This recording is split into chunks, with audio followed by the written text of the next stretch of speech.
প্রিয় ছাত্রছাত্রীরা, কেমন আছো সবাই? আজকে আমরা দুটো গুরুত্বপূর্ণ তারবিহীন ইন্টারনেট প্রযুক্তি ওয়াইফাই এবং ওয়াইম্যাক্স নিয়ে আলোচনা করব। দুটোই তার ছাড়া ইন্টারনেট দেয়, কিন্তু এদের মধ্যে বড় পার্থক্য আছে। চলো একটি তুলনামূলক আলোচনার মাধ্যমে এদের পার্থক্যগুলো জেনে নিই। পূর্ণরূপ WiFi, wireless fidelity; WiMAX, world wide interoperability for microwave access.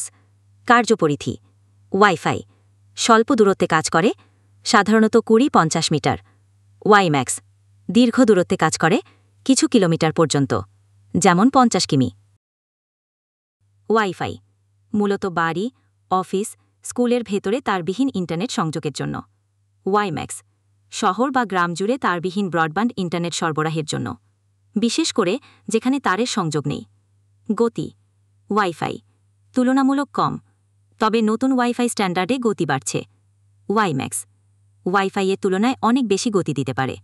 Device সংযোগ: কম সংখ্যক ডিভাইস একসঙ্গে যুক্ত হতে পারে, যেমন একটি পরিবারের ডিভাইস। ওয়াইম্যাক্স অনেক বেশি ব্যবহারকারীকে একসঙ্গে সংযোগ দিতে পারে, যেমন একটি শহরের অনেক বাড়ি বা অফিসের সংযোগ। স্থাপন খরচ: ওয়াইফাই কম খরচে স্থাপন করা যায়, একটি রাউটার কিনলেই হয়। ওয়াইম্যাক্স এর অবকাঠামো স্থাপন খরচ তুলনামূলক বেশি, বড় টাওয়ার ও যন্ত্রপাতি প্রয়োজন হয়। সুবিধা: ওয়াইফাই সহজে পাওয়া যায় এবং মোবাইল ডিভাইস ও ল্যাপটপে ব্যবহারে খুব উপযোগী। ওয়াইম্যাক্স দুর্গম বা প্রত্যন্ত অঞ্চলে যেখানে তারের সংযোগ নেই, সেখানে ইন্টারনেট সরবরাহ উপযোগী। তো আশা করি এই পার্থক্যগুলো তোমাদের বুঝতে সাহায্য করবে। দুটো প্রযুক্তিরই নিজস্ব সুবিধা আছে এবং এগুলোর ব্যবহার নির্ভর করে প্রয়োজন মতো।